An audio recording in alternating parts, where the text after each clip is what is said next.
हे सुद्धा राजामौली सरांची दखल घेतात. इंटरनॅशनल प्लॅटफॉर्मवर जाऊन भिडायचं, रेड कार्पेट्स करत नाही. त्यामुळे मला काही आयडिया नव्हती ऑनेस्टली. इथे तो तुम्ही घाबरलात किंवा इथे जर तुम्ही असं थोडं बिचकलात तर मग पॉईंट नाही ना. Red carpet of Cannes has to be stylish. एक इंटरनॅशनल प्लॅटफॉर्मला जायचं होतं. खूप छान वाटलं, अप्रतिम वाटलं.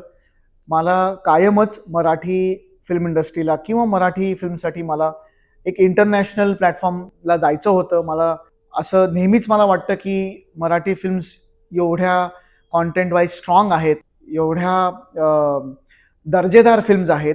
सो त्या अशा प्रकारच्या फिल्म्स किंवा अशा प्रकारचे कॉन्टेंट किंवा मराठी कलाकार हे आंतरराष्ट्रीय प्लॅटफॉर्मवर गेले पाहिजेत आणि आपल्या मराठी फिल्म इंडस्ट्रीचं नाव जगभरात व्हावं ही माझी कायमच इच्छा होती. मला खूप छान प्रतिसाद आला, खूप चांगला रिस्पॉन्स आला. मला इनिशियली जेव्हा मी रेड कार्पेटवर चाललो मला एवढं काही वाटलं नाही, because it was not a regular red carpet, but मला खूप छान वाटलं. पण मी कान्स फिल्म फेस्टिवलच्या रेड कार्पेटला वॉक केलं हे मला सिंक इन झालं जेव्हा मला मेसेजेस यायला लागले, मला फोन कॉल्स यायला लागले की अरे we are so proud of you, खूप खूप भारी, जय महाराष्ट्र, आणि असे सगळे मला फोन कॉल्स, मेसेजेस, डीएम्स यायला लागले. खूप खूप भारी वाटलं मला आणि छान वाटलं यार. म्हणजे तिथे जाऊन international film makers, Hollywood film मेकर्सना भेटून, विन डिझेल होते, पीटर जॅक्सन होते, नंतर डेमी मोर होते, नंतर जॉन ट्रॅव्होल्टा होते. सो ह्यांना सगळ्यांना भेटून ते समोर आहे, तुमच्या 10-20 फुटावर आहेत आणि तुम्ही त्यांच्यासोबत चालताय. It's a great feeling. मी ऑनेस्टली मी रोज असे म्हणजे इंटरनॅशनल रेड कार्पेट्स करत नाही, त्यामुळे मला काही आयडिया नव्हती ऑनेस्टली. पण मी काही व्हिडिओज बघून गेलो होतो की आपले जे इंडियन्स आहेत किंवा जे हॉलिवूडचे ऍक्टर्स आहेत, for example Leonardo DiCaprio, Brad Pitt, Tom Cruise, हे तिथे कसे कॅरी करतायत स्वतःला, कसे चालतायत.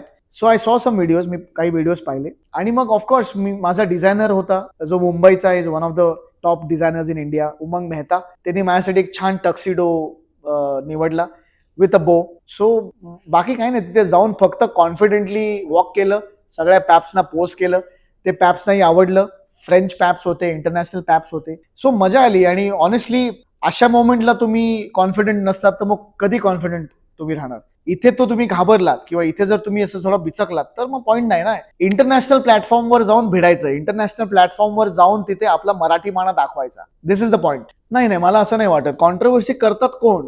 हे ट्रोलर्सच. कॉन्ट्रोवर्सी कोणी नाही करत. म्हणजे फिल्म फ्रटर्निटी कॉन्ट्रोवर्सी करत नाही. ट्रोलर्स, जेलस पीपल हे कॉन्ट्रोवर्सी क्रिएट करतात. लोकांना मला हे सांगायचंय की red carpet is one part of Cannes, पण तिथे एक फिल्म फेस्टिवल सुद्धा असतं, तिथे फिल्म मार्केट असतं. जगभरातनं लोक तिकडे येतात, फिल्म मेकर्स तिकडे येतात, फिल्म मार्केट असतं. तिथे लोक तुम्हाला भेटतात, तुम्ही कोलॅबोरेशन्स करता, को प्रोडक्शन साठी चर्चा करता. सो ते सुद्धा असतं. सो फक्त रेड कार्पेट नसतं. आणि रेड कार्पेटवर फॅशन, स्टाईल हे का नसावं? असावं. म्हणजे त्याच्यात काही गैर नाहीये. मला वाटतं की it is fine. Red carpet of Cannes has to be stylish, it has to be fashionable. So there is nothing wrong in it. त्याच्यात काय चुकलं? सो तो एक भाग झाला कान्सचा. पण मार्केट पण असतं तिथे. वेगवेगळ्या फिल्म्स दाखवल्या जातात, वेगवेगळे प्रोड्युसर्स तुम्हाला भेटतात, कोलॅबोरेशन्स होतात. So I think it's all fair यार. बॅलन्स शिकतोय मी आता. I am learning. मी एवढा विचार करत नाही ऑनेस्टली. मी एक कलाकार आहे, एक ऍक्टर आहे. मला जेव्हा फिल्म ऑफर होते किंवा फिल्म करायची असते, जस्ट वर्क हार्ड. तुम्ही ऍक्टर आहात. You are not a philosopher, you are an actor. So don't think much. तुमचं जे कॅरेक्टर आहे ना फिल्ममध्ये, किंवा तुम्हाला जे अचीव्ह करायचं आहे इन द फिल्म, त्याच्यावर फोकस करा. You are an actor. So जेव्हा फिल्म करतो तेव्हा त्या फिल्मबद्दलच विचार असतो, कॅरेक्टरबद्दल विचार असतो. ही फिल्म लोकांना कशी आवडेल, तुझं कॅरेक्टर कसं आवडेल, इम्प्रोव्हायझेशन्स कसे होतील, अजून इम्प्रूव्हमेंट कशी करता येईल ऍक्टिंगमध्ये. सो बॅलन्स फिलॉसॉफी असं मी एवढं काही त्याच्यात विचार करत नाही. मला फिल्म्स करायचे आहेत, मला एंटरटेन करायचं आहे, मला चांगली ऍक्टिंग करायचं आहे, चांगला परफॉर्मन्स द्यायचा आहे, बस एवढाच विचार असतो. India is right there, number one, if not number one, right up there. मला वाटतं की भारतीय फिल्म सृष्टी ही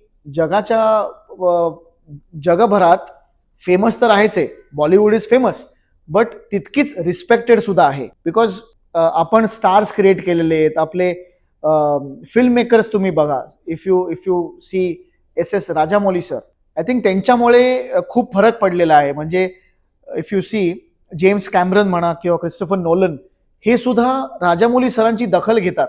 आपल्या इंडियन फिल्म मेकरची दखल घेतात. त्यामुळे मला वाटतं की Indian film industry is right up there आणि जगभरात आपण खूप रिस्पेक्टेड आहोत आणि जगभरात आपला कॉन्टेंट म्हणा, आपले परफॉर्मन्स म्हणा, फिल्म मेकिंग टेकिंग अप्रोच हे सगळं आता दर्जेदारच आहे. थँक्यू.